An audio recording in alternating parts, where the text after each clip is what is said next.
What's going on, guys? We are in the Dark Magician in Ipswich and we have just finished locals. In front of me is Elvis.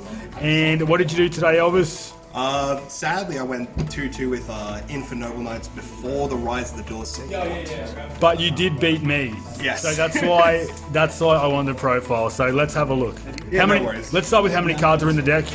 46 because I don't like maths. Okay, what we'll do, we'll go through the main deck and then you can talk about your MVPs and then we'll get onto the extra inside deck after that. Yeah, no worries. Cool, let's do it. Alright, so we'll start with the main deck. We play three Renault, otherwise known as Man on Horse. He's an insane extender, so if you control a Fire Warrior monster, you can special summon him to the board, and if he's special summoned, you can target a Fire Warrior or equip spell in your graveyard with its banished and add it back to hand. So you can do insane stuff with DDR, adding back like other good Fire Warriors like Fire Flint Lady. She's amazing. That's pretty busted, man. Then we play 3 Sublimation Knight.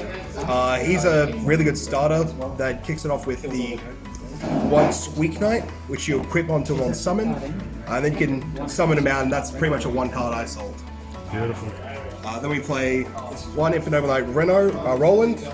He acts like a Scarm. If he's in the graveyard during the end phase, you can add a Fire Warrior or equip spell from your deck to your hand. And we play the 1 Immortal Phoenix Gearfried. He's sort of like the boss monster of the deck, past the extra deck stuff, which I'll show you in a bit. But you can banish an equip spell, including like Roland if he's equipped, to summon him to the field, and you can negate a monster effect by sending an equip from the field to the graveyard.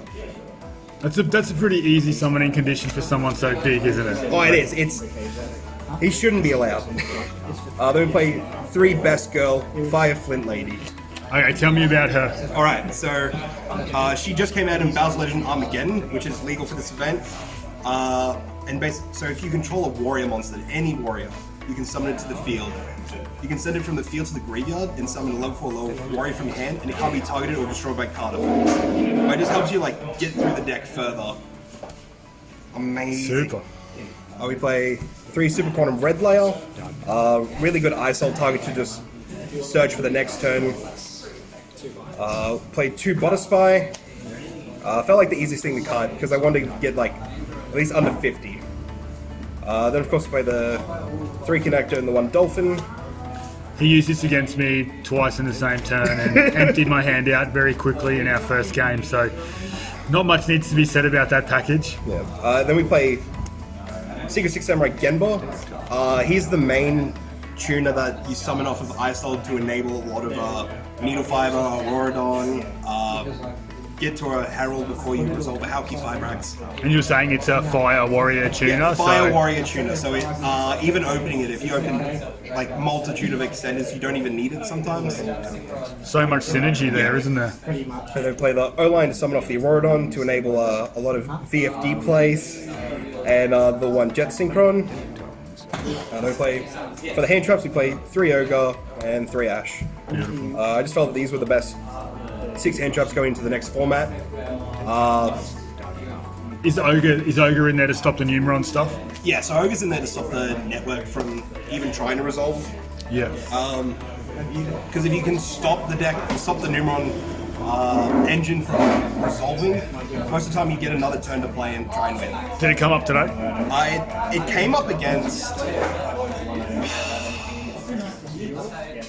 I can't remember what it came up, like it did come up and it was like sort of impactful. Cool, it's good. On the spells, we play 3 Heritage of the Chalice. Basically a Rhoda for the Roland or the Renault. Then we play some Broken One. I also play 1 for 1, Rhoda, Reborn, and Magical Midbreaker Field. This card's insane. I haven't seen this one for a while. Yeah, ever since Goki Rongo. Yeah. You just drop at the start of the main phase, and you turn off so many different hand traps that like you just get to play your turn free, essentially. And all you have to worry about is like an Ash Blossom, which is insane. Play 3 equips, play Living Fossil, Phoenix Blade, and DDR, self-explanatory. Play 3 Call by the Grave because I hate hand traps, and then play 3 Shade Brigade. Yeah, beautiful. All right. Onto the extra deck. So how many are in the main? 46 cards in the main. Looking at cutting it, adding more. Before Rise of the Duelist, I'd probably cut Butterspy. It just didn't come up. And I don't think I'd add anything. So when Rise of the Duelist out in a couple of weeks, is the deck going to change that much? A lot of like the non-generic, a lot of the generic Warriors starters, like even Connector gets dropped. Butterspy, Brigadine all go and something like impermanent new cards. Awesome. So if you want to see the updated version of the Infernoble Knight deck, make sure you like this video, smash the button down there, and I'll catch up with Elvis after the release of Rise of the Duelist, and I'm sure he'll be more than happy to take us through the next build. For sure. Excellent. Let's have a look at the extra deck. Yeah, so play 2 Isold. Man, she's insane. What a card. You don't have to say anything about it. We play Linkross, Hauki Fibrax, and Auroradon, enabling so many different degenerate combos. Don't click away. You'll see Big Daddy Boss Monster in a second. Finish off Unicorn, Access Code, and Appaloosa for the links. True King of all calamities.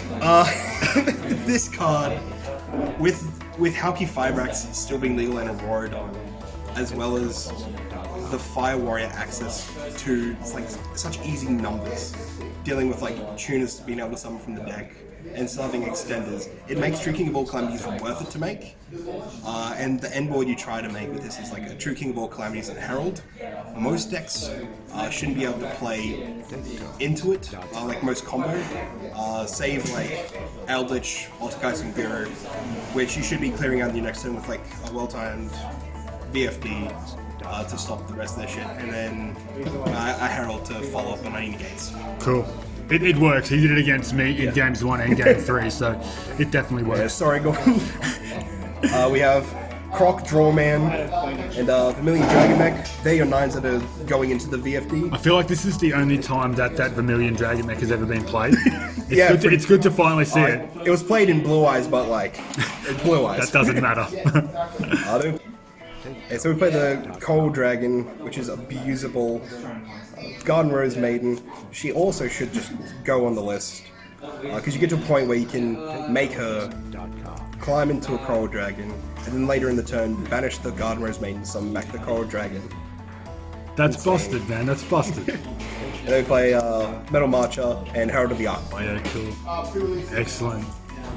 Would you make any changes? Like when you played me, it was actually really good to be able to use level 9 synchros to make the VFD. Yeah. Seemed pretty busted. So like, would you make any changes to the extra deck? Going forward when we get Rise of the Duel, right now, no, I think the extra deck's perfect. Going forward with Rise of the Duels, change it up quite a bit, and you prioritize more Tatsunoko over Marshall, and going to like a Savage, and then try and end your level 9 Synchro that's in the deck. And that's why the Super Quantum level 5 is so good, because you use that and Tatsunoko. Yeah, cool. Yeah. Side deck today. Best token, bring him back. Grinder Golem. I played 2 Lancia, Pangatops. These were like filler spots, but they served a purpose. Like, played against Orcus in one round, like, this would have been useful when I saw it, and Pang's just always a nice, good one-off. Played 3 Twins. Trying to run into back row decks is horrible, so we got a lot of hate for that. With the Cosmics and Twins. It's a lot of hate. Yeah, you need it though, especially to locals like this one where there's always a lot of rogue. That getting rid of that back row is pretty vital, isn't it? Yeah, getting rid of the back row and just putting yourself one turn closer to just breaking through their board is great. Then we play the 3 Dark Will and No Mores and 3 Nibs to just go through combo. Yeah, awesome. Going second. That's great. Well, Elvis, thank you so much. I do hope you'll be back soon to show us that updated list after Rise of the Duelist comes out. Any shout outs you want to give to anyone? Shout outs to Daniel McGuire and Ben Cohen who came in with me today for the event. Really good support. And shout out to Tempest Collectibles who support me. Awesome. Thanks heaps, guys. Hit that like button, subscribe to the channel, and stay tuned for more deck profiles. See you next time.